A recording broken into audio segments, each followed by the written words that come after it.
You are now tuned in to the Lineman Lounge, the world's thickest sports podcast, with your hosts, Mike and Evo. Come on, down, bitches. This is the Lineman Lounge. I am Mike. That is Evo. It is New Year's Eve. Week 17 is wrapped up. We are going to recap those games, and a lot of these games were kind of not great, so we're going to do it fairly quickly. Because we know everybody wants to get out there, enjoy their evening, enjoy their partying. I look like fucking Fred Durst right now. We're going to a 2000s party. So, yeah, man. How you doing, Evo? Happy New Year's, brother. Good week of football you had. Yeah. You probably had a hell of a weekend of watching football. Big matchup set up for this weekend. Yeah. Look, this was the dichotomy of sports gambling and being a fan of a sports team. Absolutely terrible. Worst week in Lineman Lounge history for me. Things just did not go good. I'm going to continue to lean on the excuse. I'm focused on family and everything. It's ever since I took the bet last week from Remy, who said to take, I believe, the Eagles, and I did, and it didn't work out, and it's just been downward since then. Still has not meowed, by the way. Still no meow from Remy. Oh no, not at us, at least. So we'll hear him kind of walk around a little bit, and we'll just hear like a little, just a little something here and there, but nothing at us because he was very vocal in our faces before, stinky breath and all. He's not there yet, so I kind of blame him for taking a header, and got the family here. My mind's just frazzled, man. Frazzled, but it's gonna be New Year, new me when it comes to betting this coming week, hopefully, because absolutely terrible week for me. But look, happy New Year's to everybody, some people across the globe, because we are absolutely international here in the Lineman Lounge. You probably are experiencing a new year potentially, so happy New Year's to everybody, and happy New Year's Eve to everybody who's watching us tonight. But there's a dichotomy of being a sports gambler and a sports fan. My Vikings got another dub. You couldn't almost write a better script for this coming weekend. Not only are we playing one of the teams that's been considered one of the best teams in all of football that we barely lost to the first game, right? In the Lions, we are playing them for the 1 seed for the NFC North, and the loser ends up getting that 5th seed. So, and a piece of history. yes, Will be the first team with 14 wins not to win their division. First time in NFL history that has happened. Now, obviously, that 17th game kind of lends itself a little bit to that. But that is an interesting piece of history to be a part of. This is going to be a great game. I'm so excited. Dan Campbell, we kind of thought would come out and put the hammer down. They ended up finally getting this thing put away. So for you, it was a terrible, tough week in terms of the betting. But I had a pretty good week, man. I went positive on the week. My Lineman Lounge parlay hit, and then my own personal little side bets that I got running. I'm on a heater right now, dog. I hit 5 straight, and I got a bet in for tonight's game. We got Boise State and Penn State getting ready to kick off in a little bit. Papa's trying to continue to ride this heater because when you're on one, you got to play it. But without further ado, we're going to have to do this, Evo. We're going to have to show the people the damage that was done to your record this week. And when you say it was the worst week, this is the worst week that either of us have ever had. That is a 2-14 record, which takes you to 127, 128, and 1 on the year. So you are a half game under 500 going into the last week of the season. A notoriously difficult week to bet, depending on who's playing. Evo, I've got faith, brother. But man, as it was going, I was like, he just can't catch a break. Now, don't get me wrong. I was enjoying getting my picks right, but yeah, for sure. Look, it like you said, notoriously difficult week that we're going into here on selections. I've already looked at all the games. We're only going to be going over the 2 Saturday games here tonight. But it is a major wild week for betting because depending on who wins and when their time slot is, it makes a big difference whether or not teams are going to be sitting players, who's not involved. But the Colts last week, we're going to get into that game. Surprising, they apparently just don't want to play football to the point, dude, Giants are not the worst team in football record-wise anymore. And it wasn't even the Giants that did it to themselves. I mean, Drew Lock had himself basically an NFC player style week, but it's because the Colts went out there and just played the worst brand of football ever. Heads could absolutely roll from that sort of a game. Pat McAfee is screaming for people to be fired, for that culture to be reset. Pat McAfee, famous Colt, obviously wildly famous for his Pat McAfee show. Always super, super positive guy, though. Yeah. Going hard at the Colts, saying, this is all your guys' fault. Eric, actually, congratulations, brother. I got knocked out in the first round, I believe, by Eric in that league. So congrats to Eric for the Gurus League champ. I did win one, though, so I feel good about my fantasy football wizard or legend t-shirt here. And then the league that we're in, Evo, was fucking terrible.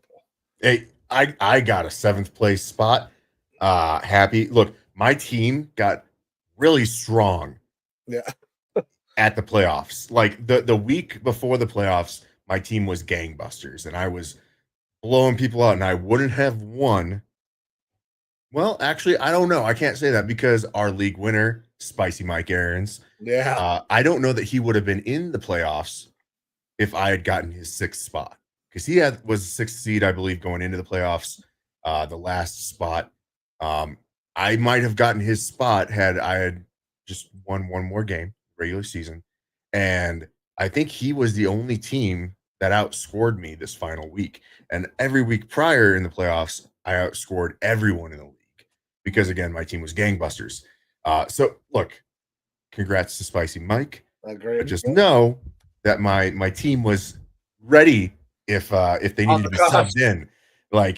I was dangerous just at the wrong time of year, apparently. Yeah. What's wild to me is that in that league, that somebody from our division won that because that league is broken up into 3 divisions. I don't think anybody in our division was over 500. Yeah. Toughest division in the fucking fantasy league, apparently, just beating the hell out of each other. Mm-hmm. Yeah, it's wild. Hey, congrats, Mike, though. Interesting one for sure.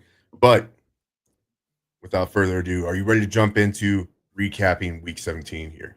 Hell yeah, let's jump all the way back. We got to go all the way back to Wednesday, I believe it is. Yep, Christmas Day, Wednesday. Day. Yeah. Chiefs Steelers were that first game.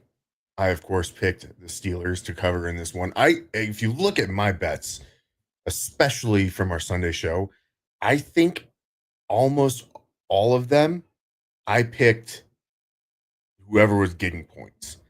I noticed after the show. Actually, you took the fucking points for everybody, dog. Yeah. And it was a blind spot, apparently. I was thinking, hey, late in the year, a bunch of these teams might not be pushing for it, and maybe getting points would help. Was not the case. No. It definitely wasn't the case in this game. The Steelers, once again, and look, this has been kind of a trend lately for the Steelers, that the F word is getting thrown around. Dude, I'll fucking say it out loud right now. They are fucking frauds. They are frauds. Yeah. Russ has been figured out. That team has kind of been figured out. As of right now, they are in the playoffs. And it is still up for debate. First round bounced, dog. They're out quick as hell. That's the thing, is they don't know if they're going to win their division or not, if they're going to be a wild card team as of yet. And we'll get into that here when we talk about our games that are going to be happening on Saturday. No Thursday night game this week. Yep. Just 2 Saturday games. But regardless, they are playing in that first round of the playoffs, and I don't know if they're making it out. I mean, we'll see who the competition is, and it's going to be a really interesting show once everything's all wrapped up and the playoffs are set, to go over our thoughts on all this. But Steelers looking very fraudulent. Chiefs looked every bit as good as they should on Christmas. They're not getting hot around the end of the year, but they are looking more competitive than they did for a majority of the year. All right, Pat Mahomes played his best game of the year. If he starts playing like this consistently, they can do the three-peat. First team in NFL history to win 3 straight. That could be this team. He has not had a great season by anybody's standards, I don't think, especially by his standards. But he goes out there and throws for 320, 3 tuds, no sacks. I mean, he could do anything he wanted. He diced them up all day. Travis Kelce, leading vote getter for the Pro Bowl. Yeah, that's got to be the Swifties, right? It's the Swiftie. So I put something out on the Twitter. I was like, Swifties go hard, because that's why Travis is the number 1 vote getter. Right. Yeah. Hey, but you know what? I respect it. Fan vote, Swifties go hard. I guess. But it wasn't that much of a lead to the person who is in second place. Forgive me, I don't remember who it was. Jahmyr Gibbs. As that sounds like a really good name to have, as like a top name. I can see as like a top 5 guy. I don't even know that I would necessarily agree that he should be like. I'm surprised guys like Josh Allen isn't the number 1 guy. Yeah, top vote getter. Because it is kind of like an MVP conversation, but I suppose that you have to compare the positional value of other players, and it's going to get spread around. So AFC, you've got Mahomes, Allen, Lamar. You've got a bunch of big names out there quarterback-wise, so the votes are going to get spread out a little bit more. Whereas the NFC, I mean, Jahmyr Gibbs, Saquon Barkley, which Saquon not being the number 1 guy there is crazy. But Jahmyr, obviously one of the better backs in the NFC. Yeah. So it makes a little bit of sense, but still, the Swifties showed up for Kelce. I guess I get it, but I was very surprised, to say the least. Yeah. As soon as I saw it, I was like, oh, okay. I know exactly what happened. The Swifties came out in full force, baby. Either way, Chiefs secure this win. They have the 1 seed. They cannot lose that 1 seed at this point. Expect them to be resting their starters come this next week. Steelers still have a lot to play for, both division and for that wild card spot up for grabs, one of the two. So we'll get into that again when we talk about our Saturday games, because it is one of our Saturday games that they're going to be playing in. However, Steelers do look pretty fraudulent. It looks like the Tomlin peak of getting that 10 wins is just about it at this point. But it'll be an interesting conversation when we get into that matchup. Next up, we have the Ravens. Again, the other part of that group that is still playing for the division or a wild card spot, which is surprising to say with how good the Ravens have looked this year. But the Ravens put on a clinic here. Oh, yeah. Beat the shit out of the Texans at home. Also, got to say it, looking fraudulent. Albeit, there's a lot of injuries on this Texans team, right? Their offensive weapons have been beat up. Their offensive line is beat up. Their offensive line is terrible, dude. Yes, but still, 2 points. They get a safety.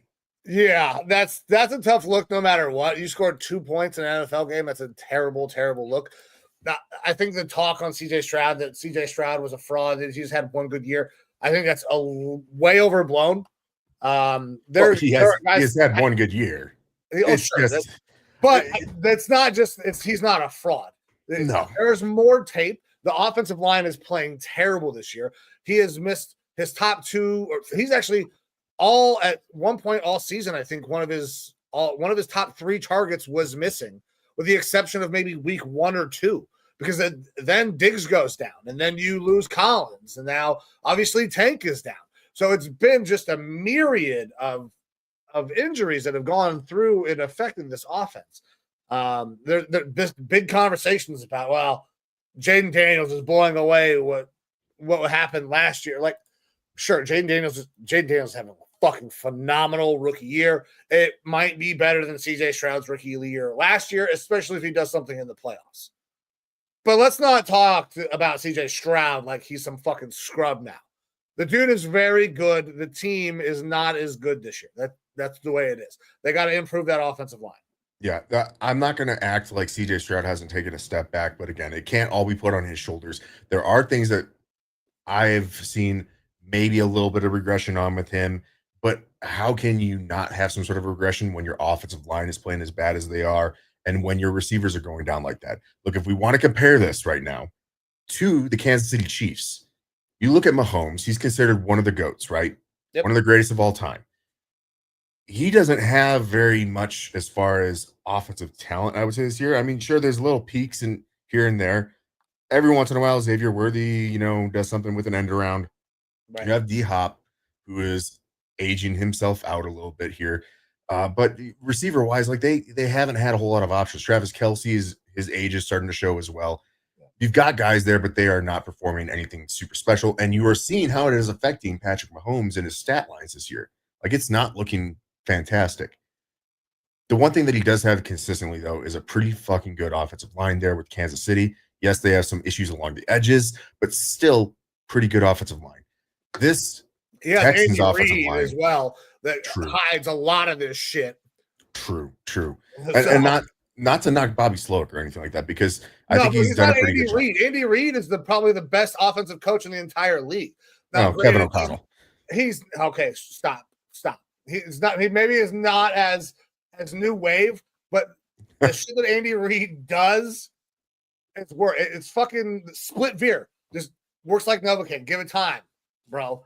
It doesn't matter. Andy Reid is going to find a way to make whatever offensive pieces he fucking has work to high enough efficiency that they can compete for a championship. Yeah. And on top of that, they have a fantastic defense to support that offense. There's things that the Chiefs have going for them that are allowing some of the issues to be covered up. With the Texans, they were riding on a lot of offensive talent, offensive firepower, and now you're taking away multiple pieces of that. It is not like he's got one thing to lean on offense like Pat Mahomes does with his offensive line. He is just being bereft of talent on that offense. It is really tanked that season. But look, you got to point a little bit at the defense as well in this game. I have applauded and shouted out this Texans defense as being secretly one of the best defenses in the league, especially when playing at home. They're easily top 3. And to allow 31 points here is pretty damn terrible. Look, props to the defense for getting a safety. Sure, they're the only ones who scored points in this game, but it was still a really bad matchup. Texans right now look like that team that is going to be just like the Steelers. They're going to get bounced pretty early, probably by one of these competent teams, which is sad because, look, we had super high hopes for this Texans team coming into the year. Yeah, for sure. They are going to have an easy little reset here. I don't think that they have a ton of issues this offseason coming up for them. They're going to be able to focus on that offensive line and hopefully focus on getting healthy. And then this team could be where we thought that they would be at the beginning of this year. and be very competitive come 2025. This year, not so much, albeit they are a playoff team in a very weak division. All right. Thursday night, day after Christmas, Seahawks and Bears, and this was an absolute gangbusters game. Seahawks eke it out 6-3. It's terrible fucking game, and the Seahawks they get the win, but they are bounced. They are not in the playoffs. Thank God neither one of these teams are going anywhere, and we're about done watching these two. Yeah, the Seahawks have been that middling ass team all year. They're 9-7, cool, but man, they just are not an entertaining football team, and they got to win though. Sorry, go ahead, brother. No, that's about it. It's Seahawks were that middle of the road, middle of the pack team everywhere that can be a little bit dangerous with the 12th man in Seattle if they get into the playoffs. However, this year playing at home has been the bane of their existence. Like, they have not been a good home team this year. Didn't matter in this game. They were playing in Chicago, and the Chicago Bears, we talked about this the week prior when making these selections. You have players, DJ Moore specifically, I believe, asking, what are your thoughts going into next season? He says, I'm thinking about vacation. And as soon as you hear that from one of your premier offensive players, you know that is probably systemic through the locker room. They do not have a leader right now because they don't have a quarterback that has earned that leadership role, and they do not have a head coach that they can lean on. It is kind of a ship that is adrift out in the ocean without a head leading that, no captain, and that falls on Ryan Poles at this point for not making a move to get a head coach this year. We banged this into the ground. Yeah. This Bears team could be that team that pulls a Washington Commanders next year and has a very big flip, a very, very big turnaround if they get the right head coach in there and the correct coordinators. Do you trust Ryan Poles to make that decision?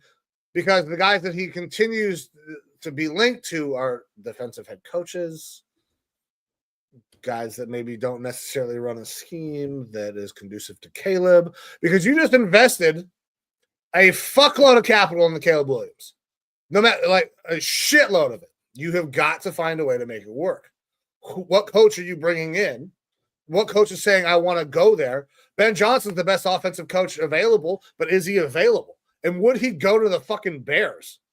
I mean, there's worse places to go if I'm Ben Johnson, but depending on how this run goes here in the playoffs for the Lions, you would probably have serious conversations about staying there in Detroit again. Because of the possible head coaching spots that will be open, I don't know that if I'm Ben Johnson, that I really want to go to any of them. Raiders, maybe, depending on how they finish and where you're going to be picking if you can go get your quarterback. But the Bears here are kind of a ready-made roster. They need offensive line help, and they need a fucking captain. They need someone who is going to be able to call a competent offensive scheme. Ben Johnson could do that. So it would make some sense, but to go in division, like that's still a tough sell. Yeah. Look, you said defensive head coaches, right? The name that's kind of been floated around, Pete Carroll. I like Pete Carroll. He's done good things. He has put together good offenses. Okay, as a defensive coach, hired good offensive staffs. Yes, he has. Sure, and that's part of it, is that whoever the head coach that comes in, it doesn't really matter if they're offensive or defensive, as long as they're bringing in a competent offensive staff. That's not true, because if you go get a guy from the Kevin O'Connell coaching tree or the fucking Sean McVay coaching tree or the Kyle Shanahan coaching tree, those guys are going to have certain concepts that you're going to want to work with Caleb Williams. I don't know. I think it does matter if you hire a guy like that as your head coach, because that's a direct line. That's a direct link. I feel like when you're dealing with one of these rookie quarterbacks that needs a little, I feel like, extra attention, you want to go with an offensive head coach. You don't want to leave that to an OC. I typically would agree with you there, but in the case of someone like a Pete Carroll, he's not a first-time head coach. That's very true. Like, it is very different. If you were to go and throw out a first-time head coach who's a defensive coach, now I've got a problem, right? Okay. Because that head coach has got way too much on his plate. His Rolodex of potential coordinators they can bring is going to be much smaller. You are then looking at shooting for the moon with a new young coach. But if you bring in someone that's experienced, they know how to manage a franchise, manage an organization, their Rolodex is big. You're going to have offensive coordinators, good talent that are going to be like, yeah, I'm going to come play for Pete Carroll because this guy is a legend, right? So like the potential is there for them to bring in a good offensive coach, but realistically, it's overall going to be a very, very interesting hire, whoever they bring in there. Because look, talent wise on this Bears team, there's a lot to like there. You've got good receivers. You've got Those, those quarterback, receivers are aging a little bit, but you like them. just Keenan Allen. You've got Roma Dunze. You've got DJ Moore. And look, 2-star receivers is a very good fucking start. There's a reason why Caleb was seen as the number one pick by most franchises out there because he's got a lot of talent. I mean, I said that Jaden Daniels was QB1, and I feel very vindicated in that assessment. Hey, look, Jaden Daniels goes into this Bears situation. How much better do you think it is? I think it's better, but I don't think it's light years better. No, because the coaching matters for sure. Coaching absolutely matters at that level. Is it better? Yes, because I think that Jaden probably does a far superior job of just getting the ball out. Mm-hmm. And I think that the Bears were also probably pretty scared of Jaden Daniels being a runner in college and then becoming a little bit too much of a runner in the NFL and then having a Justin Fields situation. Yes. Like there was probably some scared. Either way, like there's a lot that you could sell a potential head coach on for wanting to go to the Bears. I can see that vision because this defense was pretty damn good until they let go of their head coach, who was a defensive-minded head coach. Like the defense definitely crumbled after that. So there is good infrastructure there as far as player personnel is concerned. And within a year or two, you could make some big leaps and bounds if the right staff is brought in and if Caleb is developed correctly. So look, I'm interested to see what happens. I guess because it's an NFC North team, I would love for them to go out there and hire Joey Bag of Donuts with holes in his game. That'd be fucking awesome. But I am not going to say that the train is off on Ryan Poles at this point.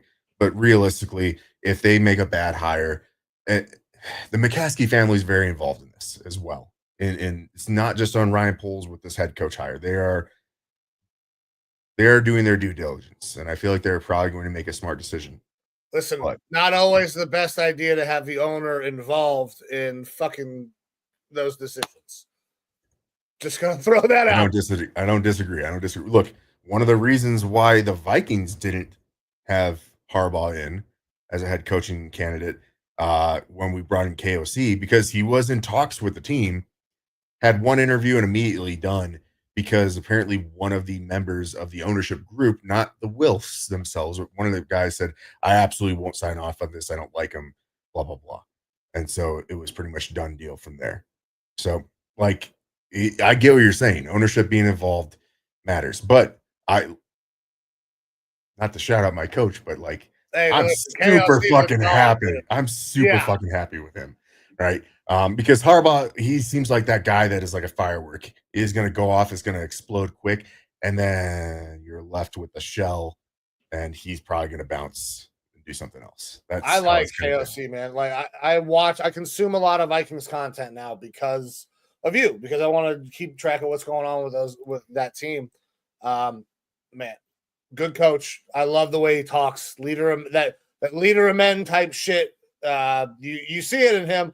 But he's also smart as fuck offensive mind. Like he's a nerd. Don't get me started. Don't get me started on him until we get to my game, because I will just gush.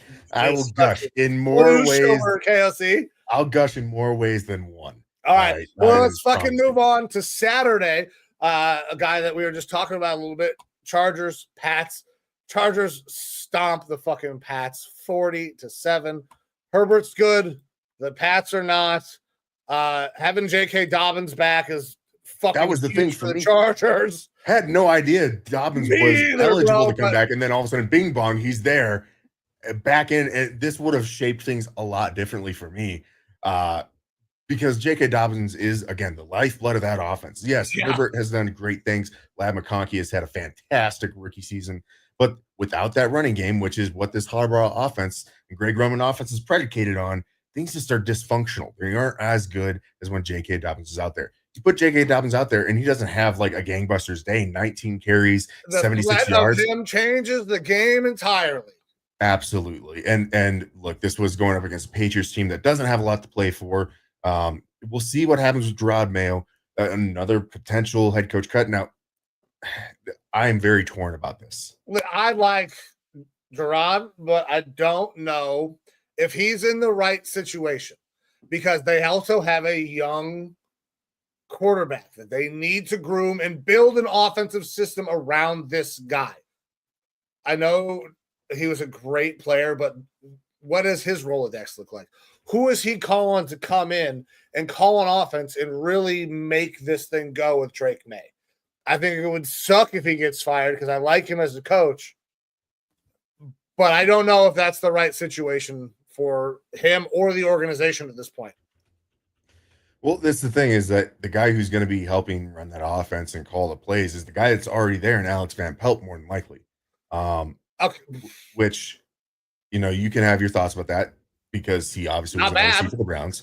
Not bad, but is that the guy that I'm going to have to groom and to grow a quarterback? I don't know about that. You've seen good things from Drake May this year.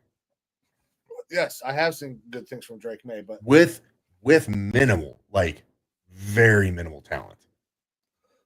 Agreed. Absolutely. He is a good quarterback. Do I think that Alex Van Pelt makes that better? Not necessarily. Do I think that that's a huge needle mover? No, I do not. From experience, I know that that's kind of not the thing. I don't know that it's necessarily the offensive coordinator's issue at this point or anything like that. Look, you could definitely have worse. Okay, now I'm not saying Alex Van Pelt is a bad coordinator. It's not like you have Nathaniel Hackett back there trying to teach Drake May how to be something. Fair. There's worse problems. The question really comes into play is, look, Gerard Mayo was groomed by this organization, by this franchise to be the heir apparent to Bill Belichick. Yes. Bill Belichick left this team as a heaping pile of dog shit. Yeah. Like, no disrespect to the man because he's probably the greatest coach ever, but it literally was the worst or one of the worst rosters in the NFL when it was handed over to Gerard Mayo. So how is Gerard Mayo supposed to somehow flip a switch and make this all work all of a sudden? It's tough. They made a right choice in going out there and getting Drake May because he looks like he's the real deal. But this is not going to be a 1 year fix it and now all of a sudden you're a 500 don't do that with a defensive coach. It's so hard to take a first-time head coach. This is Gerard Mayo's first head coaching job at any level. A defensive head coach, and we just talked about this with Caleb Williams. That's not the guy you want to lead the charge in this. Not that Gerard Mayo is a bad coach. I think those guys are still playing hard. I really do. It's tough in this situation when you have these rookie quarterbacks, man. My problem is that if that's your mindset, why'd you hire him in the first place? I know that you had made promises and whatnot. Yeah. Why'd you make the hire in the first place? That's an ownership failure, not a Gerard Mayo failure at that point. And I think that he deserves at least one more year because another year with a better draft class, I believe that they have the second most cap space going into this offseason projected right now. So they can make a lot of big moves if they want to help bolster this team. If you're not seeing a significant improvement next year, then I can see him on the chopping block. That being said, I can't think of the saying, what the exact saying is, but it's something along the lines of why, if it's a move that you're going to have to make in the future, it's a move that you need to make now. Like if you do not foresee him and the product that he's putting out, or, we don't get to see what's going on in the locker room. Right? We don't know how his interaction is with the owners, with the front office, anything like that. Obviously, it should have been good in the first place. They knew who he was. He's been in the building for years. But if the locker room vibe is off, if the players are not feeling it with him, and this is something where it's I think that he might be able to right the ship and get this team to 500 or something here in the next 2 years. But he's not going to be much more than, a 9-10 win type of head coach. Then why waste your time on it? Pull the trigger and move on. if you can find a guy that would be a better replacement. I get that as well. That's why it's a tough spot for me. I think that he deserves another year just because of how bad this roster was. And quite honestly, getting 3 wins out of that roster is significant. Like it's We impressive were to a point because one to none, like yeah, possibly. yeah. And it's not like they haven't shown fight this year. They've been feisty at times as well. So I would like to see him get another year and potentially be in the hot seat next year, but it's tough to say. Either way, Chargers looked really good in this game. They are in the playoffs at 10-6 at this point. And I love the saying. So there's about a billion different ways that you can get that same point across. My favorite way to say that saying is bad news doesn't get better with time. Yeah. If it's gonna happen, like just get it the fuck over with. Let's just rip that band-aid off. Bad news doesn't get better with time. So I think that he deserves another year. Do I think he'll get one? No, because they need the they were gonna go get an offensive head coach, I think. All right. Next, we had the Broncos and Bengals. This game ended up going to overtime. It was pretty damn close. We saw some theatrics from Bo Nix there at the end, throwing the longest pass air yardage wise of the season in order to tie the game up there at the end, send it to overtime. But ultimately, Bengals get the win. Broncos are not in the playoffs yet, still playing for their playoff hopes at this point. Bengals also playing for their playoff hopes. Both have, well, Bengals specifically have a much slimmer margin in order to get into the playoffs. Don't worry, we're going to go through all these playoff scenarios here in a little bit after we recap this week so that people know going into this next week what we're looking for, the important games and whatnot, which will be, pretty pivotal for betting here. But look, Joe Burrow had himself a damn good game. If he decided to ever play good football in September along with that team, maybe they wouldn't be in this sort of a pickle. But yeah, Burrow is probably putting up an MVP caliber season if it wasn't for the fact that his team is dog shit. So he's probably leading the conversation of Josh Allen, Lamar Jackson, Joe Burrow, if his team is not absolutely fucking terrible. If this team's 11 win team, 10 win team right now, you're talking about Joe Burrow's MVP for sure. He's putting up statistically a better year than both of those guys, I think. Now, it doesn't help that his defense lets him get the ball back so fucking frequently because they can't stop anything. So his numbers are a little inflated because he's always on the goddamn field. Yeah. But yeah, he's playing great. Great win for the Bengals. We'll see what happens this week. I'm interested to see how this all shakes out. I think the Chiefs are kind of letting the Broncos in the way it sounds. There's going to be some guys sitting, potentially, probably. Andy Reid is pretty good about sitting guys, resting guys. They're obviously going to buy as well, so guys might get a half. So this is a lot of fun with these teams specifically this week, fighting for that playoff spot. But it was a huge win for the Bengals to keep their hopes alive. Now they have that tiebreaker. Yep. Next game, Cardinals and Rams in LA. Rams get the win here, 13-9. It took a late interception by Kilo Witherspoon to help secure this, get this win over the Cardinals. Rams have locked up the NFC West over that Seattle Seahawks team. And Cardinals are, again, kind of that middling 7-9 team. A lot of question marks. James Conner goes down with a knee injury, I believe. And he's a big part of that offense. But realistically, you're getting a lot of Cardinals fans asking the question of, how much longer are we going to keep going with this Kyler Murray experiment? And they just fucking paid him for a while. He's got that's the answer. They're going to be doing this for a while. Probably. I mean, he's someone that I could see the Cardinals potentially looking to trade away, but only if they have someone else that they are able to go out there and acquire, because this team isn't willing to take that step back. I'll fucking flip him for Sean. Yeah, I know you would. But look, it's an interesting spot because we know Kyler has the ability to play MVP caliber football. We've seen it in the past before he went down with injury. Yeah. He is an athletic specimen, kind of a unicorn, being his size and everything, and how he can operate outside of the pocket on broken plays. But it isn't completely working with this team. there's definitely a question mark there. When you have a talented wide receiver that you take as high as they did in Marvin Harrison Jr., and he's like seems like an afterthought for the entire year, that is a huge schematic problem. So is that the offense or is that Kyler? I think it's got to be a bit of both because at some point, like I mean, Kyler's got to be forced. what kind of blame are we putting on Marvin Harrison Jr. here? Are we going to say that this rookie is just so good that, I mean, because sure, we've seen a couple of games where he has gone crazy. A lot of broken plays, though, that make those things happen. Yeah. So I think there's blame to go all around. Malik Neighbors looks like clearly the best wide receiver out of this class so far.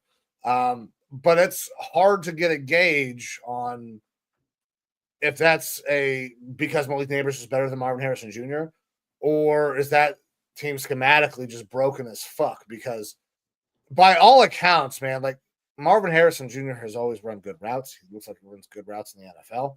Looks like he gets open, big body. Fuck, I mean, he maybe is not the fastest dude, but he's a Larry Fitzgerald and Quan Bolden type of receiver. Like, we talked about this earlier in the year. The route tree that they're having him run is not synonymous with what he did in college, where he was so successful. Part of it is that if he is as good of a receiver as we expect him to be, the route tree shouldn't matter as much. He should just be that good. But until a guy reaches that like point, you should probably cater your offense a little bit around what he does best, because he should have been your biggest offensive weapon this year, and he just wasn't. You see with Malik Neighbors, they do what Malik Neighbors does well up in New York with bad quarterback play. They throw the rock to him 20 fucking times a game if they can. Absolutely, and you should be able to get some sort of production like that out of Marvin Harrison. I put this more on the scheme than anything.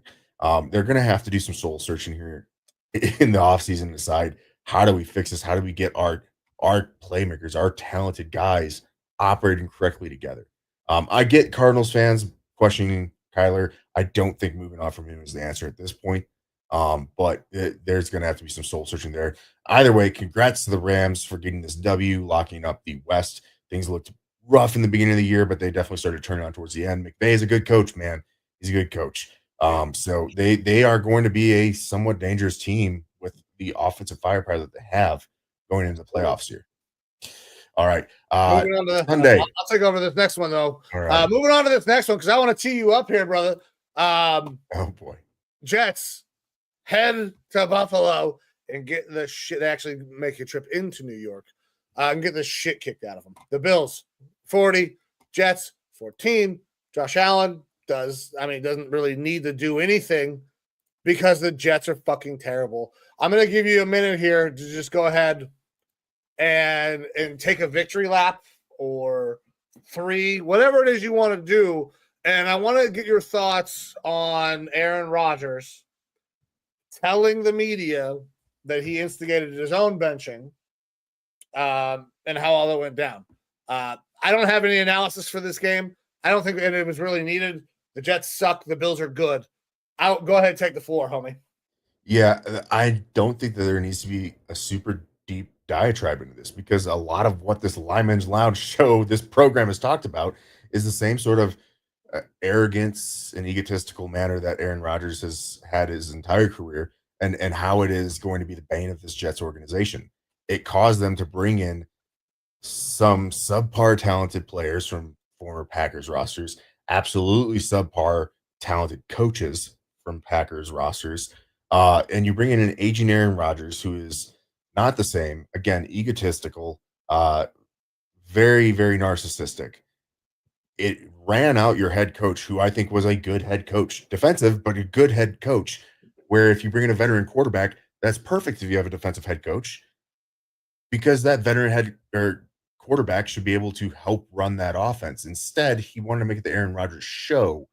Yeah. And, Jesus who can walk on water, well, it doesn't fucking help when you have no one who is your disciples, we should say, because you've got guys like Garrett Wilson, extremely talented wide receiver, who is probably going to be asking for a trade. You have an extremely talented running back in Breece Hall, who looked terrible this year. You bring in Devontae Adams, who is aging, but he's still Devontae Adams. He's still pretty fucking good. And your quarterback, who has such a fantastic connection with him, can't connect on passes with him, is overthrowing him, dirting him, all this shit. And then Aaron, who wants to play every game and everything, obviously is in control of his situation, tells the media that he's going to take himself out of the game, that it's about time because, they're up 40 points. What's the point of me being out there? And lo and behold, Tyrod goes in and immediately scores a touchdown. Immediately. Like, it's a joke. As the Jets organization, I don't know how you can go into next year with this guy as your quarterback. Who's going to be your quarterback? I have no fucking clue. But I would let Tyrod Taylor start for me every fucking week next year. You are probably better off with him. And I don't know. I mean, someone's going to be desperate and would go out there and sign Aaron if he's a free agent. I don't know who's going to trade for him necessarily, but if he's a free agent, someone will probably go out there and sign him because they will talk themselves into this being 2017 and something cool can happen, right? This Jets organization, we talked about it when they signed Aaron. I thought it was a nail in the coffin that things were just going to be going downhill for them. And it's bad when you have guys like Sauce Gardner, one of the best cornerbacks in the league, on X, having fans saying, hey, you should recruit your buddy T. Higgins to come out here. And he says, I absolutely will not recruit him to come out here. When you have guys like DJ Reed, another top flight cornerback, saying publicly that he can't wait for free agency to start, basically, because he's going to be a free agent. Come here. Like, when you have Garrett Wilson's going to ask for a trade, bro. Yeah. Like, I wouldn't want to be there. What do you want? What do you want, Woody? Fucking Jerry Jeudy wasn't good enough for you because his Madden rating wasn't high? I bet you Garrett's ain't very high either. What do you want? I'll give you a fucking 4th round pick. That's what Madden says he's worth. Come on. Yeah. I'll fucking take him off your hands. It was the most obvious thing in the world when this team signed a cancer to be your quarterback. And now people are surprised that the whole body has cancer. It is time to put it down. It is time to end the suffering. This Jets team, if you want any of these players to consider staying, you gotta put down the dog. Get rid of Aaron Rodgers. Be done with this experiment. You're going to lose a lot of money because of it, and you're probably going to lose a bunch of talent because of it. And you're not going to have a good answer going forward at quarterback. But you didn't get a good answer at quarterback when you brought him in, and you didn't have a good answer beforehand. Like, it is this team took big steps back despite having more talent on the roster by bringing in Aaron Rodgers. I'm going to say something that I'm not sure that I would have ever come out of my mouth before, but I'm going to say it for strictly the soundbite. The Jets may have been better off with Zach Wilson starting at quarterback than Aaron Rodgers. And I notoriously hate Zach Wilson at quarterback. Yeah. I cannot stand him as a quarterback, but they may have been better because all the things that Aaron used to do good or all the things that Zach Wilson does good now. But the decision-making is just terrible. But Aaron's decision-making has become terrible because he still thinks he's Aaron Rodgers of 2017 who can fit it into a fucking window tighter than frog pussy, and he just can't. Yeah. Look, that's about all that needs to be wrote on this game. Yeah, absolutely. We'll see if Aaron actually plays next week because he still hasn't thrown that 500th touchdown to Devontae. I don't know if it's worth it at this point. Ass off if they just don't fucking activate him. Sit him next week and then make him figure out if he's ever even going to get the opportunity to play again for touchdown 500. I wouldn't be surprised if he sits himself because he's so selfish that he probably doesn't really care about that record. So, giving it to Devontae or whatever. Doesn't care about his statistics. Like, he probably cares more about his ayahuasca trip that he's got fucking set up. Like, schedule conflicts, that's what's most important. Either way, look, that Jets, this is what we you weren't get. going to go on. Let's get off of Also, it. I just want to say, I am really looking forward to 2029 when Zach Wilson becomes a really good fucking quarterback, because that's about what it takes for a Jets quarterback that gets drafted there. You get Geno, leaves for a while, becomes Geno that we see today, which is much better. You get Sam Darnold, the old nuke, becoming fucking fantastic, and now Zach Wilson, a little bit of tutelage time underneath Sean Payton. I was saying he's with Sean Payton right now, maybe. And then his next stop is going to be awesome to be doing this show with you, where you have to start being like, Zach Wilson's actually kind of good. Yeah. So the MILF Hunter returns. Thank God I won't have to worry about that for another 4 to 5 years. But if and when that does happen, I will gladly come on here and eat crow. I'm wrong every week. I wasn't nearly as wrong as you were this week, but I'm wrong every week. Absolutely. Yeah. All right. Love next you, brother. Game. Let's move I love on to you the next too. one. Raiders and Saints. Raiders get the win here, continuing to hurt their draft stock. They win 25-10 with Aiden O'Connell slinging the ball around. This is a team that's not giving up. They put Amir Abdullah out there, 20 rushes, 115 yards. Like, this is a team that is like, we are not going to have a top 10 pick if we have anything to say about it. Which I don't know what you do if you're in charge of that Raiders organization, because like, hey, cool, like you have to fire the coach. That might make the players play harder to piss them off, because they're going to be looking at new contracts elsewhere or something. I don't know. So I don't. I kind of warned about this.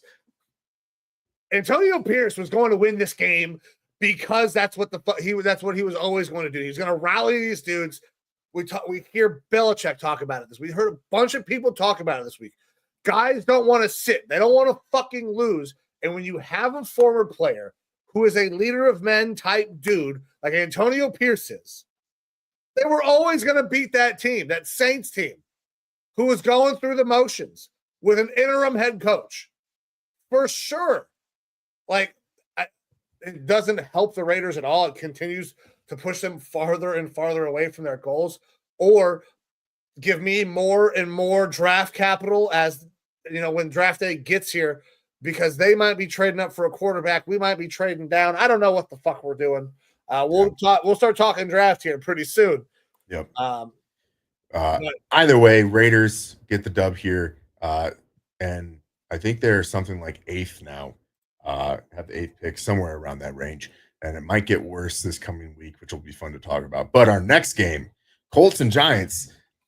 Giants put up 45 points. Colts get 33. Joe Flacco goes out there and starts. And I would have put an injured Anthony Richardson out there if I were the Colts, if you were going to play this sort of a game. Because, look, the Giants, props to you for scoring 45 points. That's a tremendous amount of points for an NFL football game. Drew Lock had the greatest day of his life.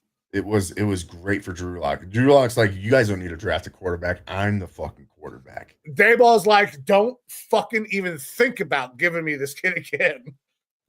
God, it was, look, the Giants, honestly, I don't really think won this game. The Colts completely fucking threw it. It was one of the most embarrassing games that you'll see. 14 missed tackles. I want to say something like 80% of the yards that Drew Lock had were after the catch. So it was just missed tackles galore. You get Malik Neighbors and Tyrone Tracy both going off, having great days. They both get over the 1,000 yards for this season as rookies. The Colts played one of the most embarrassing games you could have with how bad that they looked. And again, look, we talked about this Pat McAfee, who is normally relatively positive about his Colts team, scathing Twitter post that just absolutely buries him, goes on to his show, buries him. And I think Shane Steichen can be a decent head coach, but I don't know that you have a job like after this sort of game. I'm going to give him the old Pat McAfee. He's out in that fucking Pittsburgh accent. Wow. Everybody's out. That was tough. Steichen might get another go at it this next year because they want to see what him and Richardson can do. But Gus Bradley, and that front office, they very well could be toast. I think a lot of these guys are toast. It was a very, very tough game to watch. Producer Amber in here trying to goad Torres. Yeah. But not much else to go over. I talked to Torres a couple days ago. Yeah. He was not happy. He did not want to talk about football, though. I bet. And I understand why. I bet. That takes us to our next game. Cowboys, Eagles. Eagles absolutely trounced the Cowboys 41-7 in a game of backups and backup quarterbacks. Saquon tops 2,000 yards.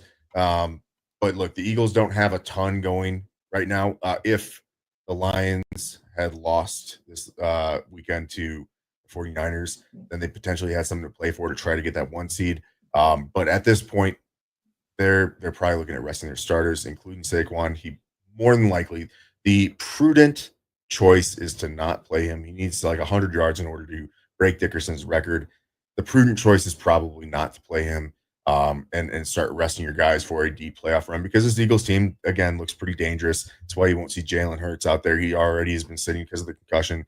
That's why you're probably not going to see a whole lot of the receiving core out there. They're going to get some rest for these guys going into next week. And the Cowboys, they're already resting, especially Zeke Elliott. Zeke Elliott is resting hardcore as he just got cut earlier today.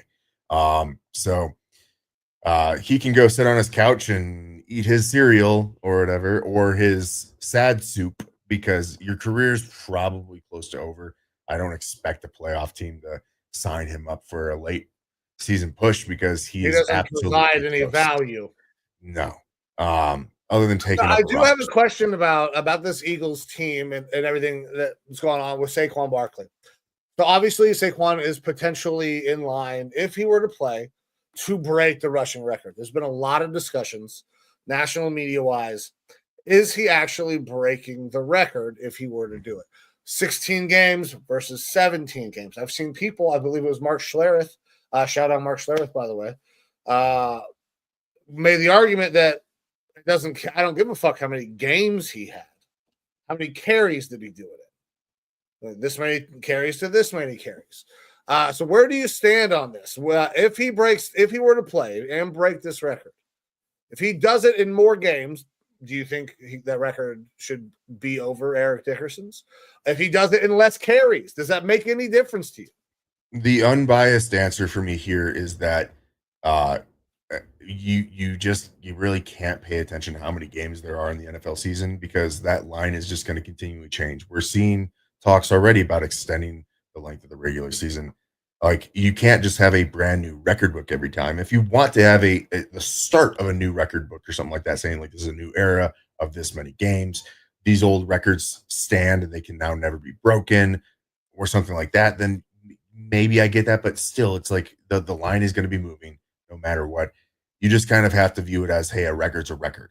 If you get X amount of touchdowns in a year, more than the last guy, you now own that record.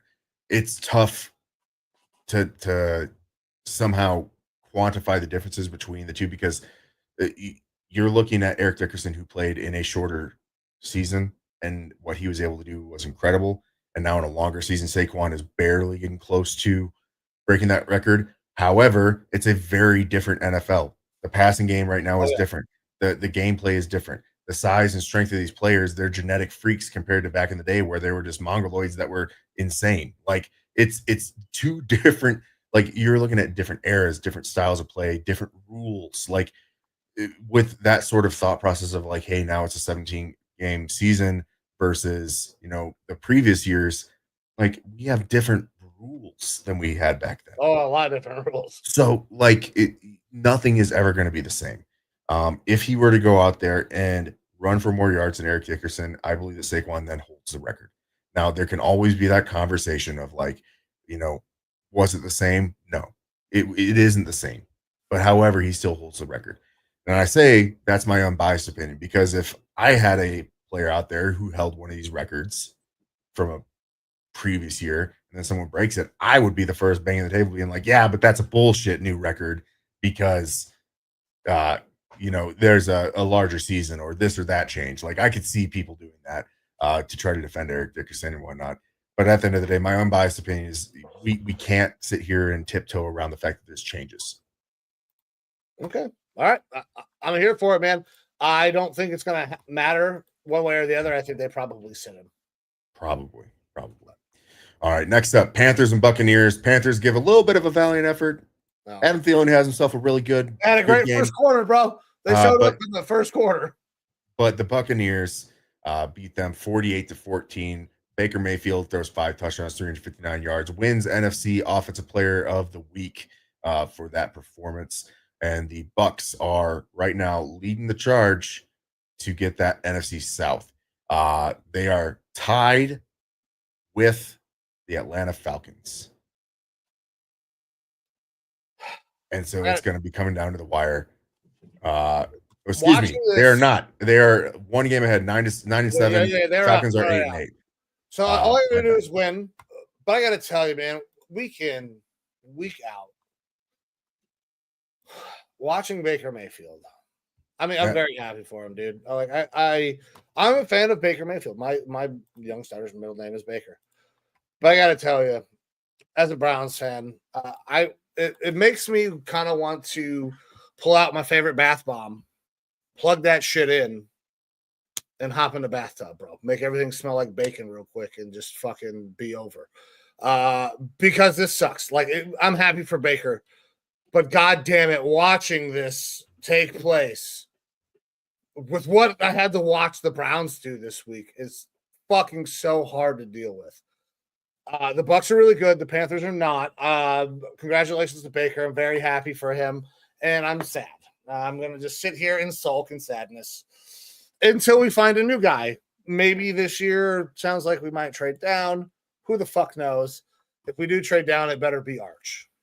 Hey, look, what a great year 2018 was for drafting quarterbacks, huh? Baker Mayfield, Sam Darnold, not you, Josh Rosen, Josh Allen, Lamar Jackson. Like, that was 4 quarterbacks there in the first round who, 6 years later, we're looking at 2 of them consistently being talked about MVP quarterbacks, and 2 of them who have honestly, now 2 of those guys, if you were fucking just doing the NFC, would be considered for the fucking MVP. Yeah, like pretty damn good quarterback class there. I feel your pain. I understand having let him go. How things look. Hindsight's 2020. Every fucking week, it feels like I got to come on here and be like, "Oh yeah, by the way, Baker had a career day." Yeah, that's tough. It's tough. Yeah. All righty. Next up, Titans and Jaguars. Jaguars get the win here in a game that doesn't matter a whole lot. 20-13. I don't really have a whole lot to go over. I appreciate the way it worked out for my draft position. That's about it. That's about what these games are mattering here. Is who's shuffling and vying for picks right now? Because we have a lot of teams that are sitting in that 4-12, 3-13 mark. So it's going to be a lot of wild moving and shaking here in week 18. Then we have the Dolphins going up against your Brownies. I expected better from the Brownies. Boo the fucking Browns, bro. There are conversations that Jimmy Haslam is going to possibly have to sell the team because we're invoking the Art Modell law here in Ohio. This is a travesty. Fuck the Browns. I'm so tired. I cannot wait for the season to be over, bro. Our last game is on Saturday, so we get to end the season a day before everybody else. Thank Christ. This offense is atrocious to watch. DTR stinks. The best quarterback on the team is Jameis Winston, and they refuse to play him because they don't like him. And when he does play, he'll throw more interceptions than Baker ever fucking thought about throwing. Hey, I wouldn't play Jameis next week either because right now you guys are vying for that number 1 pick. It's still possible. Play DTR for the pick. If for some reason you want to get a wild hair up your ass, show me Bailey Zappi, who is on this roster, just so I can see. Just so I can get a fucking little taste of what Bailey Zappi may do to break my heart next year. All right. Look, I don't have a whole lot to talk about with this game either. I picked the Browns in this game. So did you, and things did not go our way. Dolphins not out of the playoff conversation yet. Again, very shortly here, we're going to show you some of these scenarios for teams to get into the playoffs with the last couple spots available. But Dolphins not dead at this moment. All right, here we go. Packers Vikings Sunday night or Sunday afternoon football, excuse me. A game that I was worried about because I know the Packers can be dangerous. But in typical Packers fashion versus good teams and versus division teams, division rivals, they didn't show up in the first half. They turned it on in the second half, but by then the Vikings had already created a big enough lead where they were basically able to attrit the team out, get the win here, 27-25. Sam Darnold puts up another career day, 377 yards, 33 of 43, three touchdowns, one interception. Wasn't a great interception, but one of the greatest things that we heard from this game was, and one of the reasons why I think Sam Darnold has done so well in this system with Kevin O'Connell is that he comes out of the sideline. Kevin O'Connell, normal coach would start to dissect, hey, this is what you did wrong. This is we need to fix it if they don't blow up, right? KOC goes to Sam and he goes, don't change a fucking thing. Keep doing what you're doing. Like, it has been a complete confidence rebuild for Sam Darnold. You saw when he went into the locker room, hopefully you saw the videos of him going in there and the team spraying him with water and lifting him up, and he doesn't know what to do with his hands. How much for JJ McCarthy? I feel like, okay, I'm saying a minimum of a first round pick because that's what we paid for him. It's got to be higher. There's no way you're getting that back. But that's me, right? Cool. I understand. That being said, if JJ McCarthy was in this draft class, I think there's a good argument that he's the number one quarterback. Oh, for sure. I think he is. I like JJ. Going through the draft process last year, you kind of started to sway me a little bit. I went back and I did more dive on JJ.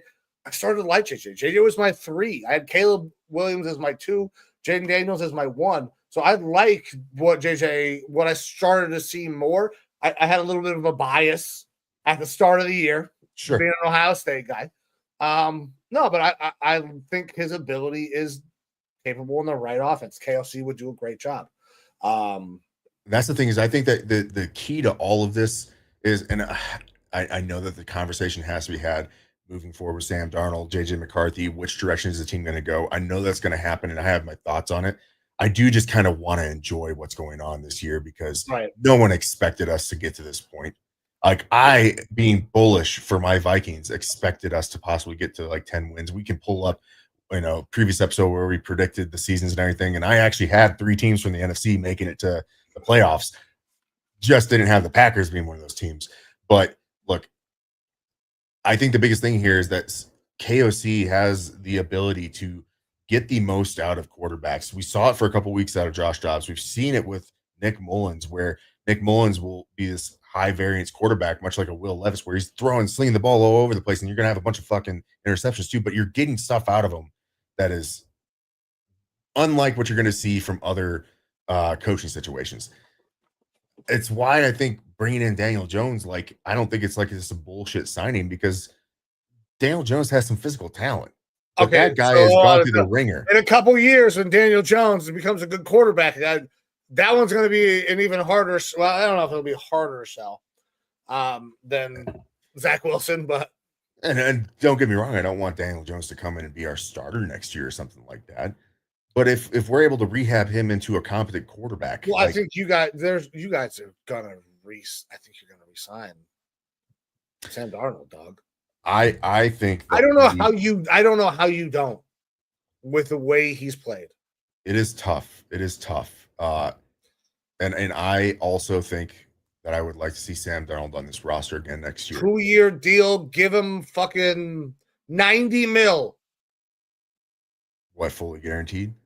Give him 70. I think the way that he's over 2 years is 35 a year, with potential at 45 a year. I don't know why Sam wouldn't take that. He's going to get similar value with probably more years elsewhere. You think you're going to somebody pay him more than 45 a year? He's going to get 50? Yeah, I think we were talking 50 or more at this point. Oh, man. well, somebody's going to overpay for Sam then, because for all sure. the great things that Sam Darnold is doing, a lot of the, I love your coach. Your guys' scheme is fantastic. I love KOC. I don't think that this kind of thing happens for Sam Darnold elsewhere. I don't disagree at all. And that's the thing, is I think that if Sam leaves, he knows that he's leaving for the money. And I get that. That's just the Rams. Like, we talked about the Rams as a potential.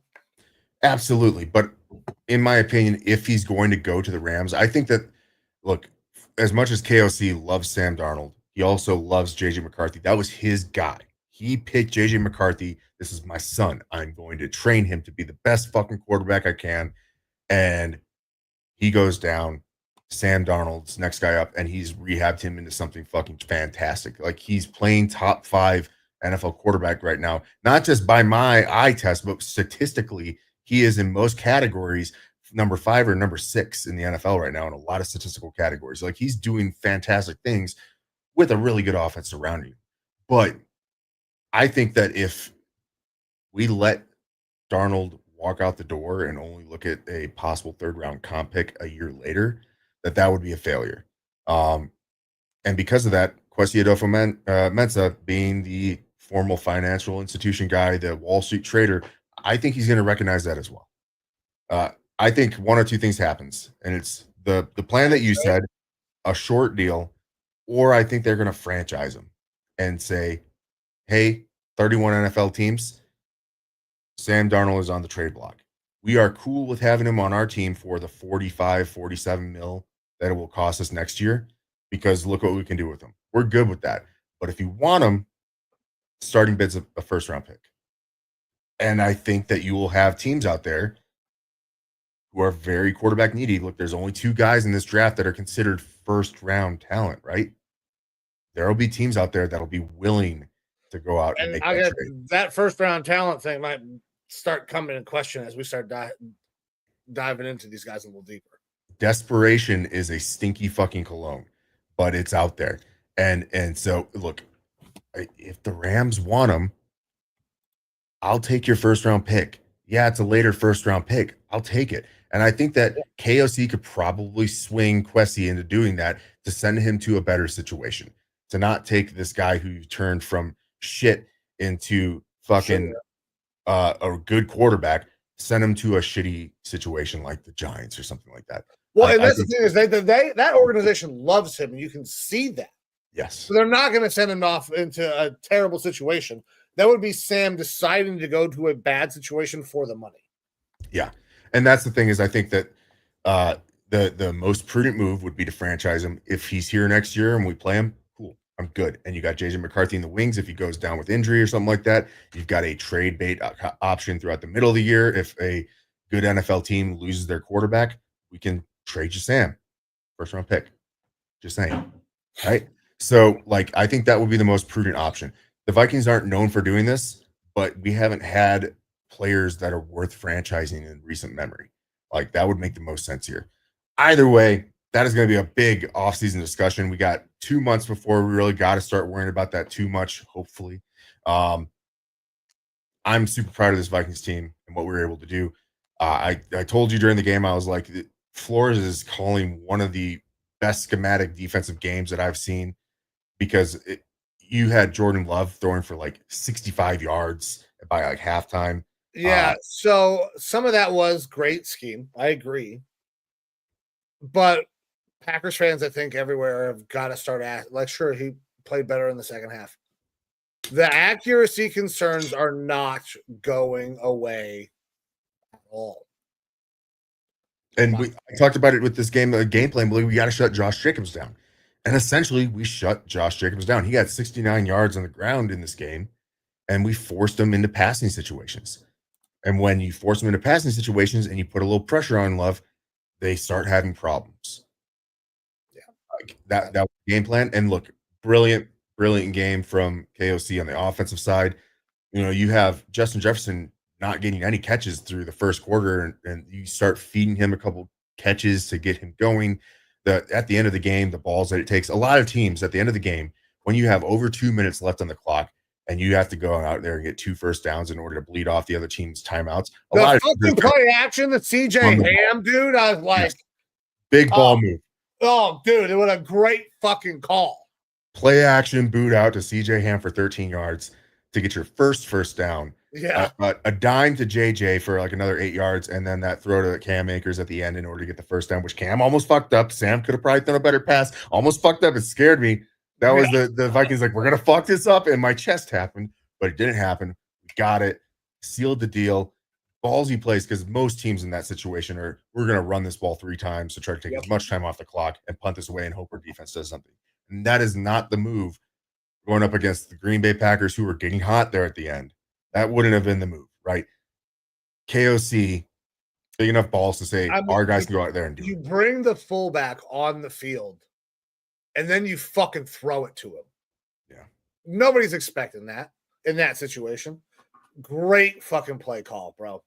I'm very jealous of your coaching staff right now. I don't even know what my coaching staff's going to look like, or if I'm going to. So either way, that's going to lead to a extremely important game this next week, which we will talk about on Sunday. Then we have our Sunday night game, Falcons Commanders, ends up going to overtime. Commanders get the win. Big loss for the Falcons in this one, because again, that puts them 1 game behind the Buccaneers there in the NFC South. And Jaden Daniels and his Commanders team looks like a scary team that's going to be in this NFC playoff picture. They're locked into the playoffs at this point. And Falcons are going to possibly be that team outside looking in, unless some really miracle shit happens. They get a win next week and the Bucs lose. So, yeah, it's going to be an interesting week 18 for this Falcons. Do you think the Falcons actually want to win and make the playoffs, though? Making the change to your rookie quarterback this late in the season, they're looking for draft picks, bro. I don't think they even care if they fucking make the playoffs at this point, because it's a reset. They're going to have to make drastic changes to this roster, and you don't know what it's going to look like with the Kirk Cousins thing. So, yeah. I mean, I think that we could easily not win this game, and Falcons fans are going to be like, "I'm quick, cool." I'm very excited for our new rookie quarterback, but he wasn't going to win us the Super Bowl this year. So, I think if you are vying for a playoff spot, you shoot for the playoff spot. Sure. I think the players are doing that. Absolutely. They're for sure trying to play for more. That fan base, though, I don't know that they give a fuck one way or another. Win, lose, it won't matter. You win, you go to the playoffs, you get bounced in the first round. Cool, you made the playoffs. But you still have to deal with the Kirk Cousins issue. Yeah. So I think everything around that kind of hinges on all of that. I'm telling you, the Kirk Cousins issue is solved. He's being cut, and he's going to be the Browns starting quarterback week 1. No, stop it. Stop it. Don't. You heard it here, folks. Don't fucking do that, Evo. Kirk Cousins, Stefanski reunited. Don't know. I want Justin Fields, bro. I want somebody that can still run and threaten on the edge. Somebody who's designed to be in a play action offense. You want Justin Fields. You can wish in one hand and be a Browns fan in the other, man. Yeah, it's true, man. Fucking 100%. That might be the most truest words spoken on this fucking show in the history of time. Shit in one hand and be a Browns fan in the other. Fucking. All right. And then that takes us to Monday Night Football. Lions 49ers out there in Santa Clara. And it was a relatively close game. 49ers were winning this one for a while. Lions were able to go out there, end up getting the win. Brock Purdy goes down with an elbow injury. Don't expect him to play next week, because obviously the 49ers season is over.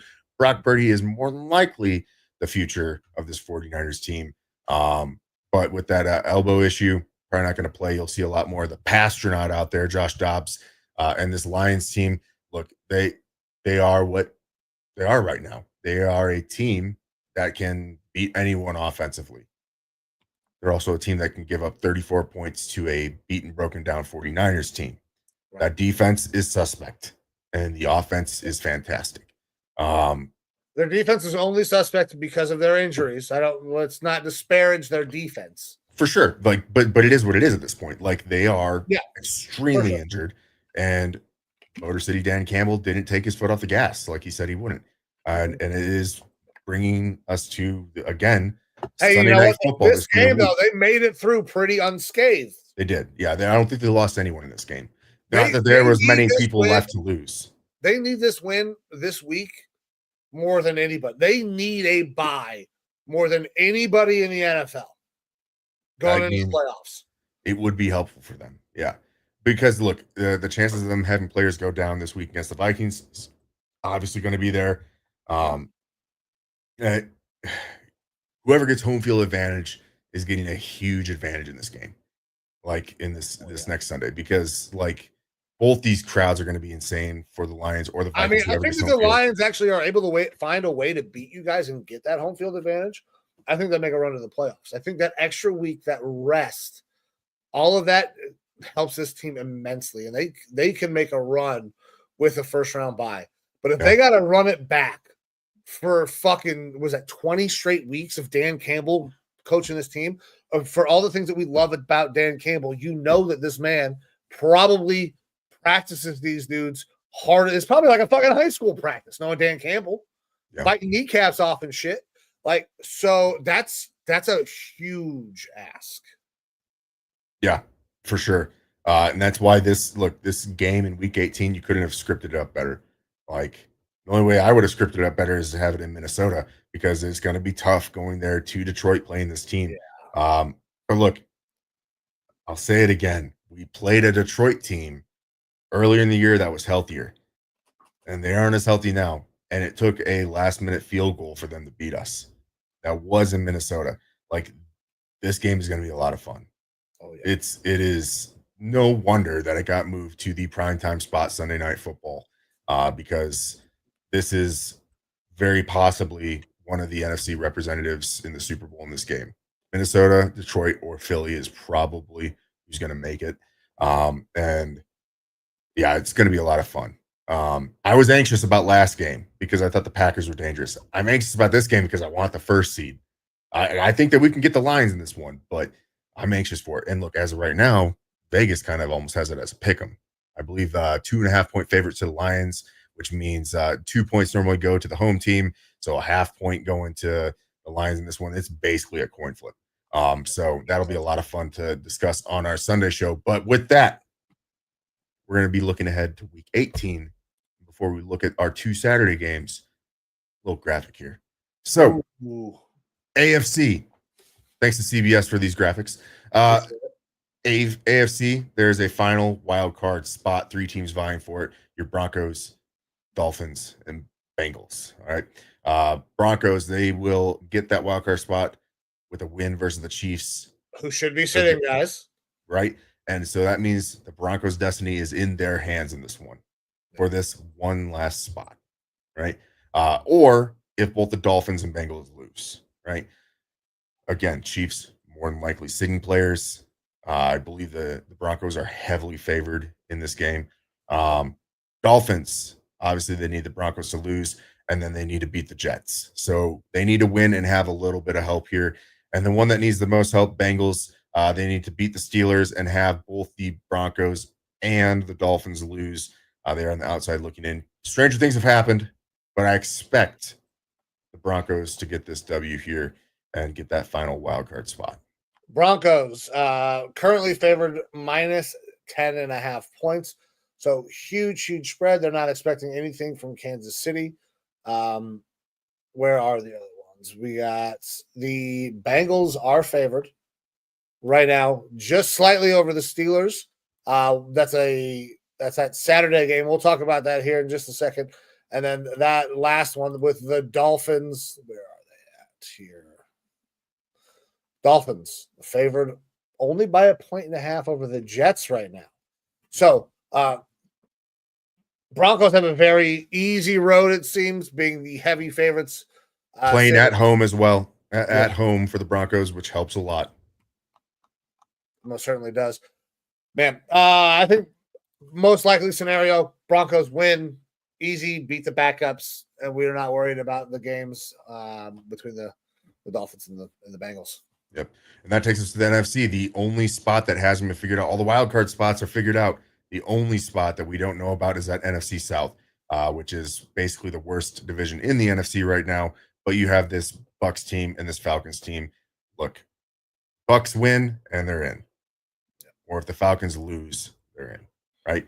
Falcons, they need to win and hope for that Bucks loss. Plain and simple. Easy as it comes. If you are a Bucks fan, you are going up against the Saints. I think you can do that. You feel pretty good about that game, right? Yeah. The Falcons, they're going up against this no slouch Panthers team. Like, yeah, the Falcons will be playing for a lot there, but bad week by Panthers last week. Possible good week by Panthers coming up. Yeah, absolutely. And this is the thing is they both play in the morning. So they both are going to be fighting at the same time, trying to get this dub. Not going to be able to know what's happening. Gonna have to play. Gonna have to go for it all the way. Yeah, absolutely.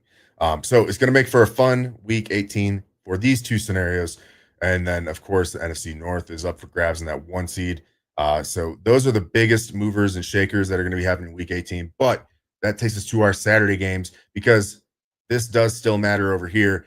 You have your Cleveland Browns going into Baltimore versus the Ravens, who the Ravens have not locked up their division because the Steelers are right there with them. But the Ravens, with a win, lock up the division.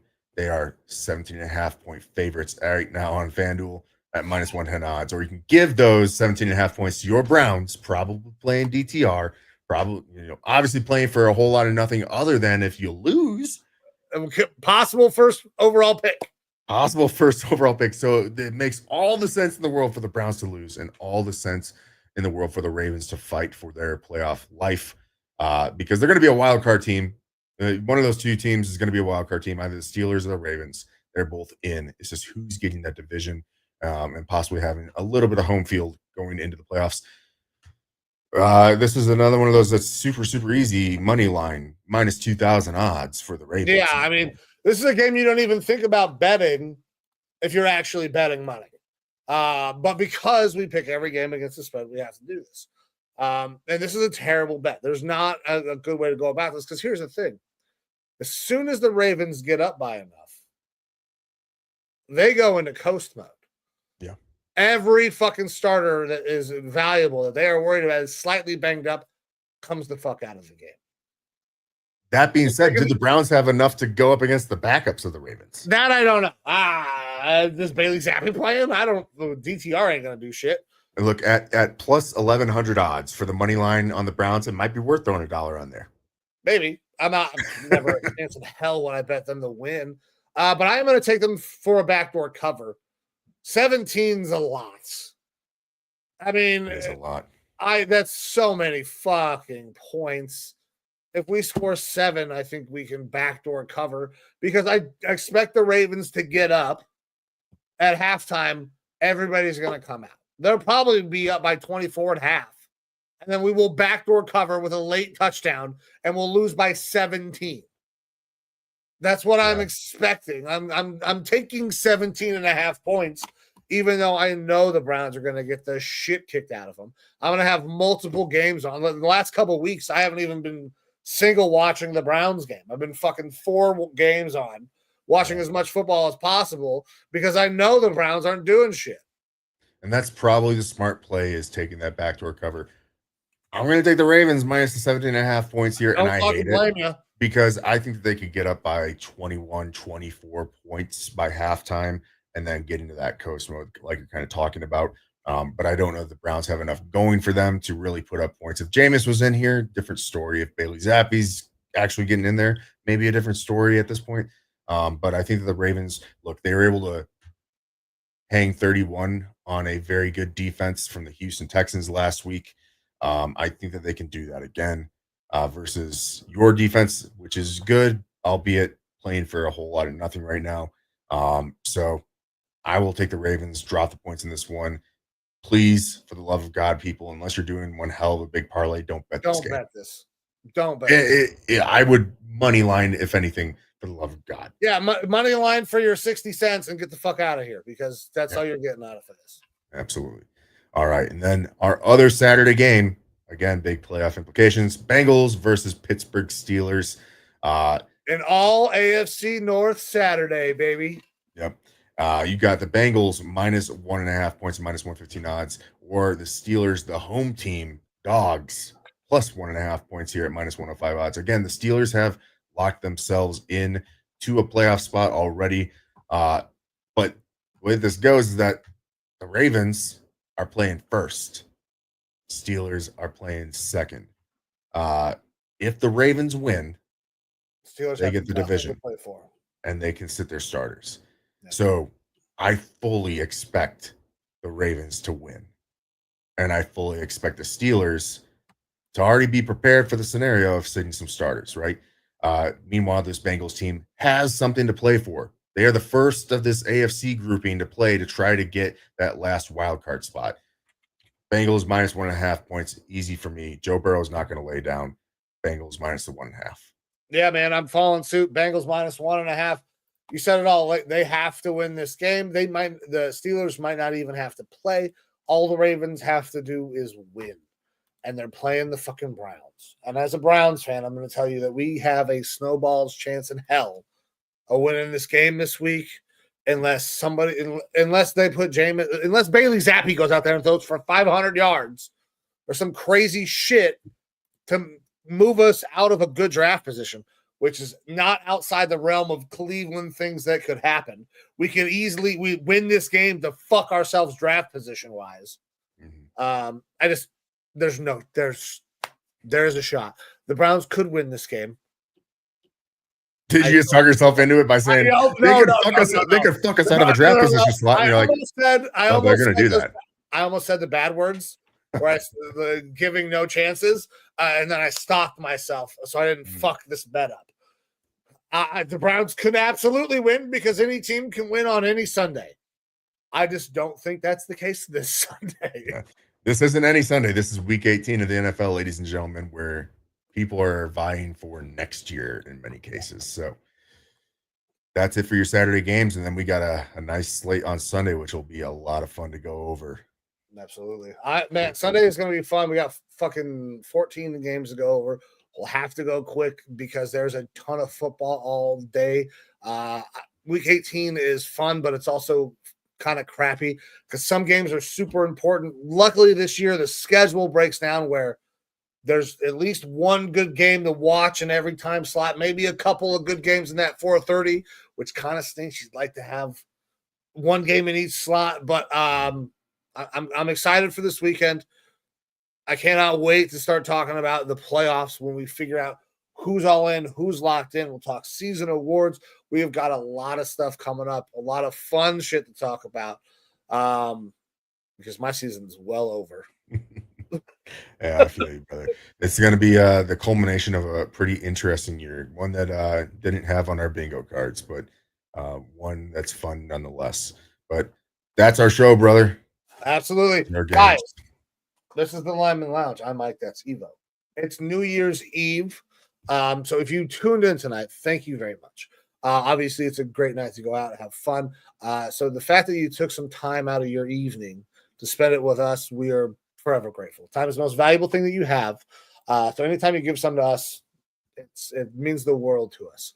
If you want to interact with our show, go to any one of the places below, X, Facebook, TikTok. The call line is open during shows. I'm about to close that shit right now.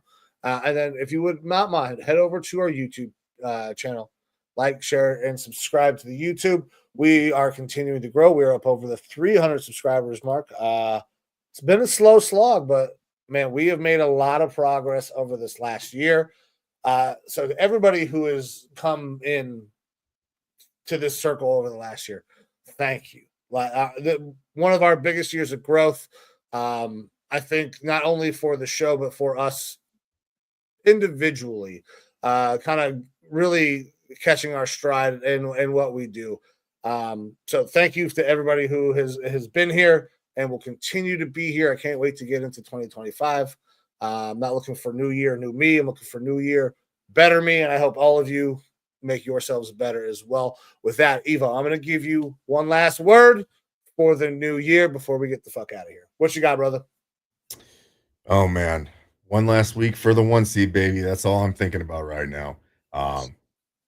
But please, everyone, have a safe night. Use a DD if you need to. Make good decisions as much as possible, and get ready to kick off an awesome 2025. Don't drink and drive. Don't smoke and drive. Be safe tonight. Have fun. We will see you Sunday morning for all your gambling needs. But this is the Lineman Lounge for the last time in 2024. We'll see you in 2025. I'm Mike. That's Evo. This is the Lineman Lounge. See you.